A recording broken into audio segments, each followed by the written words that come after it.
Пиндода да киімдердің сапасына қарай таңдаймыз. Мысалға, қазір бірінші киімді алып көрейік. Мысалы, көйлекті көрейік. Матасы қандай, сапасы қандай екенін көрейік. Міне, мысалы, мына жерде барлық фотосы салынған, размерінің сеткасы да салынған. Енді мына жерден перевод жасап, құрамында қандай мата бар екенін көрейік.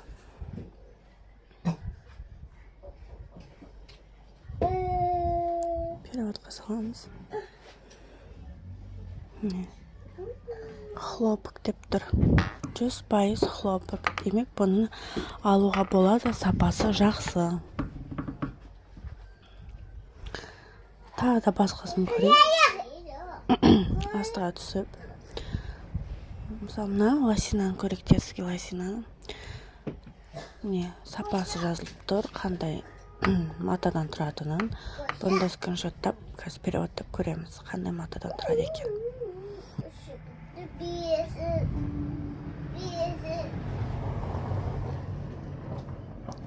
Ледяной шелк, вискозное волокна. Демек, бұл синтетика. Бұны алмаймыз. Тағы да басқаларын көрейік. Бұл размерді матаны таңдау жалғыз балалардың киіміне емес, үлкен адамдардың да киімдерін осылай таңдайсыздар, сапасына қарай. Перевод жасап, мысалы, мынанда матасы Ева деп тұр. Бұл қандай мата Ева деген. Бұл да синтетиканың бір түрі.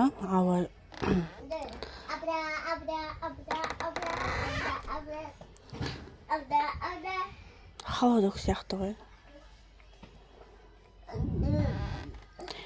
Мына көйлекті көрейік, көк көйлекті. Бұның да сапасы қандай екен. Бұл хлопок. Көрдіңіз бе, екі иероглиф тұр, бір-біріне ұқсайтын. Осындай иероглиф тұрса, демек, бұл таза хлопок. Бұл көйлекті алуға болады.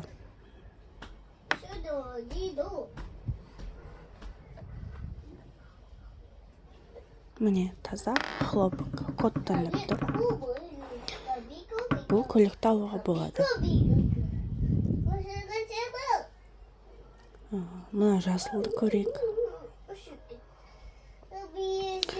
Матасын жалғыз детскиларға емес, үлкендердікінде осылай таңдауға болады. Және постельный бельеларды да солай переводтап, скриншоттап, сапасын қарайсыз. Алуға бола ма, болмай ма. Мысалы, мынада вискозное волокна синтетика бар екен. Синтетикалық киім болып саналады. Демек, бұны алмаймыз. Міне, мыналарда да көрініп тұр шелк екені. Енді біреуге ұнаса, біреуге ұнамайды. Жазылып тұр. Көріп тұрғанда екі иероглиф жоқ. Демек, бұлар хлопок емес. Көйлекті көрейік. Бұл көйлекте де вискозное волокна бар. Синтетика болып саналады. Синтетикалық көйлек. Жазда баланы ыстықтатуы мүмкін. Терісінен ыңғайсыз болуы мүмкін. Шифон, полиэстер. Полиходное волокна деген ол синтетиканың бір түрі. Осылай таңдайсыздар. Осындай иероглифтарды, мақтаның иероглифін қарап алыңыздар, киім таңдағанда өздеріңізге ыңғайлы болады.